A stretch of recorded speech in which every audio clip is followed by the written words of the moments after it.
When I went through the fraternity, I was 16 years old, and the youngest one in the fraternity.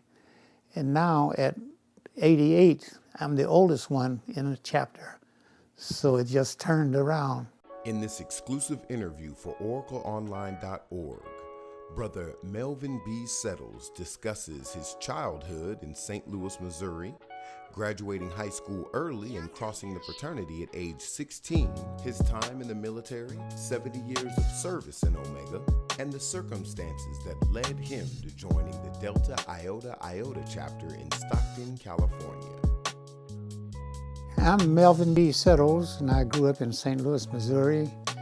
I attended college at Stowe Teachers College in St. Louis, and at that time all of the schools were segregated. And we had a chapter that came from Lincoln University in Jefferson City, and they started the chapter in St. Louis at Stowe Teachers College, and that was Omicron Sigma. In May of 1948, I went to Vashon High School, and a lot of the fellows who were ahead of me in high school, and they were going to Stowe Teachers College, they were my friends, and so by being athletes like that, I decided that that was the best way to go. And after I listened to some of the other stories about some of the other fraternities, how they were, I figured Omega was the best one for me to attend. At the time, we were kind of new. We helped around the campus, and it was sort of like a second home to us because we, like I said, we could only go to that one college in St. Louis because of the segregation. So we just did all of our work around the campus and helped out with the neighborhood as we could. At the time, we didn't have too many members of the graduate chapter. We had a couple of the teachers. Some of them would have projects at their house that we'd have to go out, help with the gardens, help with pouring cement, or just any type of help that they needed, we would do it. Some of the things we did, it was just to help out members of the community if they needed some help. As I say, it was all segregated, and we were out there on our own, and we just helped in the community. Anytime someone needed some assistance in moving or anything like that, we were there to help. In fact, we did some of the recruiting, because we picked out the ones that we wanted to join the fraternity. So and we looked for people who were interested in going to school, who had ideas of a future, what they wanted to do in the future. So we primarily based most of it on scholarship, and then on their activities as humans. We wanted to have the real men in the fraternity. I was the only black in the optical field for quite a while. I was stationed in San Antonio, Texas, and I heard of an optical school in St. Louis. And so I went to the headquarters and told them I'd like to attend the school. And they gave me all of the paperwork to fill out, and I was assigned to it because St. Louis was my home, and the school was going to be 6 months. So I figured if I could at least spend 6 months at home and get away from San Antonio, Texas, which was really segregated at that time, that I would be better off. So I was accepted into the school, and I really enjoyed it. Oh, you came back to be with me. Go ahead and let us know about how you met the lovely Mrs. Settles. It's a funny thing. When she came to St. Louis from Mississippi, I was in high school. I was a year older than her. She lived at 3407. I lived at 3408, right across the street. So we kept an eye on each other. Wow, all of those years. So how long have you guys been married? It will be 68 years in December. I think because of the problems that they have now in the desegregated schools, we didn't have those problems because all of our teachers knew our parents. Most of them lived in the same neighborhood, and we couldn't get away with anything.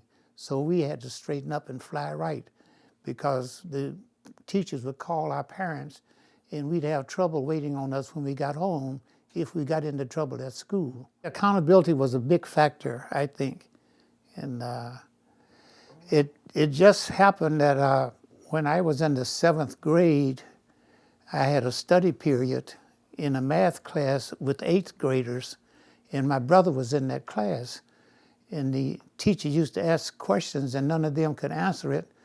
And I raised my hand, and the teacher said, "Well, you want to go to the bathroom?" I said, "No, I know the answer." And I answered the question. And that happened 3 or 4 times, and she went to the principal and said, "I want to put him in the 8th grade because he knows as much math as my 8th graders." So I graduated earlier. I was 12 years old when I graduated from the 8th grade, and caught up with my brother. Okay. Yeah. So how many brothers and sisters? I just had the one brother, yeah. Oh, okay, older or younger? He was a year and a half older, Oh, okay, yeah. and older than you. we went to high school together and participated in track. I was too little to be trying to play football or basketball, but we participated in track, ran track, went to summer school, and I graduated in 3.5 years. And it's a funny thing, I tell people that there's a saying that history repeats itself, and I say sometimes history reverses itself. When I went through the fraternity, I was 16 years old, and the youngest one in the fraternity. And now at 88, I'm the oldest one in the chapter. So it just turned around. Your transition from when you crossed as an undergraduate, then you were in the military. Is that after you crossed, you joined the military, or what? How did that, the timeline? Well, after 2 years, I was taking German in school, and that was the main subject that I enjoyed. And we were supposed to, in order to have a class, we had to have 10 people in it. And I could only get about 4 or 5 more to take the 3rd year of German, and no one else wanted to do it. So since I couldn't have German in the class, I just decided, well, I'll go in the Army. And I went into the Army at 18 years old. Wow. Okay. Now, how did you end up in California? Tell us about that, and in the chapter that you're in now, how did all of that occur? Well, we were stationed in Germany, and it was due to come back. We had an optical lab in Tracy, California. We had one in Denver, Colorado. And I applied to go to Tracy, California, because I had 2 kids who were about to graduate from high school, and I thought that California did the best as far as college for the youngsters. So I was accepted in the optical program at Sharp Army Depot in Stockton, California. Well, I'm with Delta Iota. They do a lot with the kids, with the youngsters. They have a mentor program, and it's very helpful for the youngsters now. When I got back to California, and I happened to meet a person, and he had the Q sign on his arm, and I said, "Oh, I think I know what that." And I started talking to him, and we got together and decided that they had a chapter here. So then I became very active again. Okay, so reclamation is what brought you back, huh? Right. Once you have a friend, and I've met people in the military, some in Alaska and Colorado, and once you become a friend like that, the association grows, and I think it's something that's very necessary for people to have, and it really helps when you move around as much as people are moving around today. If you have someone that can carry you forward, it goes just at the beginning of it, the friendship and the fraternity. We really need to have our youth coming up behind us and just look forward to growing up and doing something that is really justified, not just anything that comes along. A lot of young people coming up now, and I've met some through my years of teaching, who didn't have both parents at home. One parent was in jail. They ended up doing the same thing. but they really don't have to do that if they would just